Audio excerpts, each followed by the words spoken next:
前ねパンプステッチの靴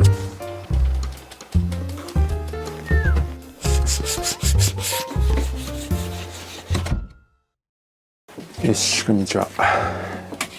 このブーツも終盤になってきましたね。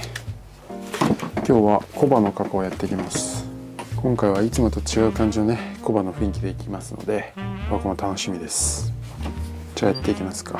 出し縫いがね両足終わってますので、ここのねドブを腰を伏せていきたいと思います。今からねこのペラペラをこうやって戻すんですけど、その前にちょっとここをやすってきます。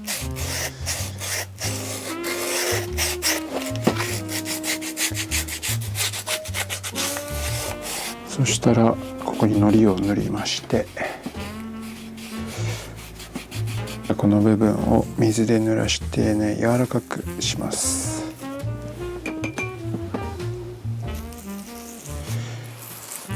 いしょ。柔らかくなりましたね。これをハンマーでこう伸ばしながらシワをなくしながら貼っていきます。よいしょ。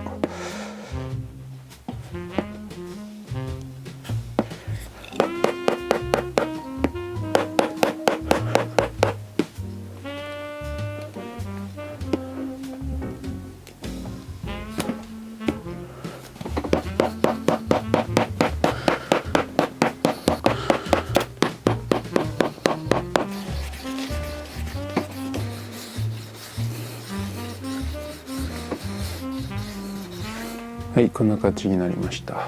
綺麗に縫い目が見えなくなってツルツルになりましたね。じゃあコバの加工をやっていきます。今コバこんな感じなんですけど、もうちょっとねこの出幅を狭くしたいので包丁で切っていきます。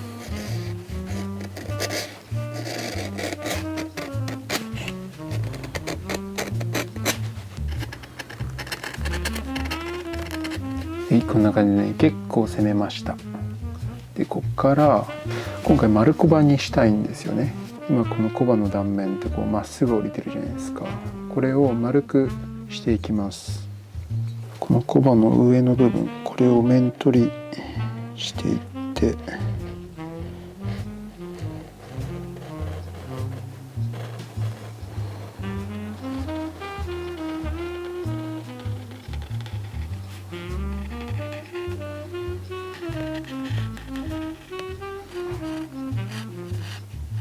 こっちのコバの下も面取りします。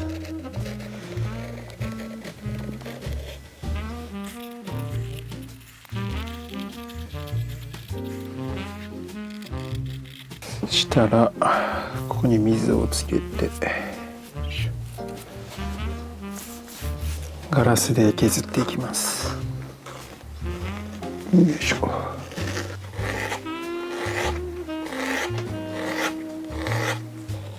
この丸コバースね、前ねパンプステッチの靴でやったんですけど、あの時はベルトをつけてなかったんでね、もっとソールが薄かったんですよね。今回はベルト付きで丸コバをやってみてます。土踏まず部分だけベルト付きで丸コバっていうのは結構やるんですけど、この前部分まで全部ベルト付きで丸コバっていうのは初めてですね。出し縫いがかかってるグッドイヤーウェルトとかハンドソンウェルトの靴で丸コバっていうのをあんまり見ないですよね。やっぱり結構しっかりバチッとね角コバで決まってる場合が多いんで、マッケイとかだと全部丸コバっていうのは割とあるんですけど、ウェルト製法で全丸コバっていうのはあんまり見ないので、ちょっとどんな雰囲気になるか楽しみですね。というか結構今の時点でいい感じになってきてて、この後ねアイロン、丸コバ用のアイロンをここに当てるんですけど、そうするとこのコバにツヤが出てくるので、それがね早くやりたい。とりあえずガラスで綺麗にね丸くしていきます。で今度はねサンドペーパーで慣らしていきます。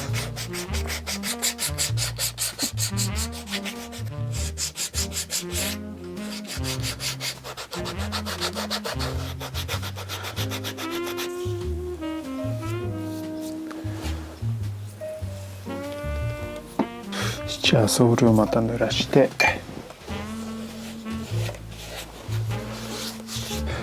このね丸コバ専用のコテがあるんですよ。ここが丸くなってて、これをソールにこう当てていきます。そうすると今こういうマットな質感なんですけど、これをこうグリグリと当てると光沢感が出たの分かりますかね。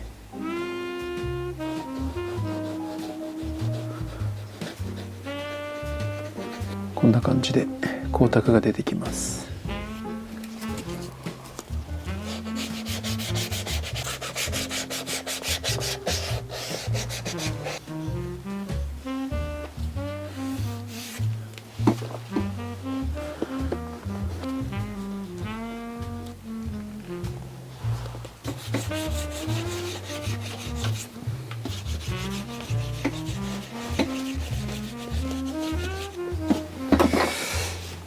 よし、いい感じできました。はい、こんな感じになりました。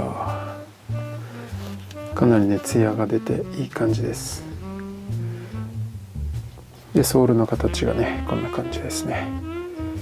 なかなかいい形じゃないでしょうか。でこの踏まず部分は一応ベベルドウエストを仕様にしているので、ほとんどね縫い目は見えませんね。この辺からグイッとこうえぐれていってますね。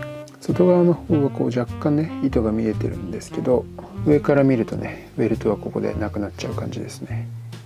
で全体的に結構ねベルトの出幅は少なめです。こうやって見てもねあんまり出っ張りがないのでこうすっきりした印象あると思います。でねこの靴ってちょっとなんか丸っこいじゃないですか。この木型の形状とかこの革の感じも含めて、それがこの丸コバのこのつるっと感に結構合ってる気がして、結構ね気に入ってますこの感じ。ということでねコバの仕上げまで来ました。一応このコバは黒くするつもりなんですけど、なんかねこの黒いアッパーに茶色のコバもなんかいいなっていう気がしてますけど、どうしようかな。多分黒でいきます。いやもうすぐ完成です。いや年内に終わりそうでよかったです。それなりにね失敗というほどではないんですけど、ここもうちょっとこうした方がいいかなっていう改善点はあるにしても、結構ねいい出来上がりになってきてて嬉しいっていう感じで、今日はこんなとこでまた次の動画でお会いしましょう。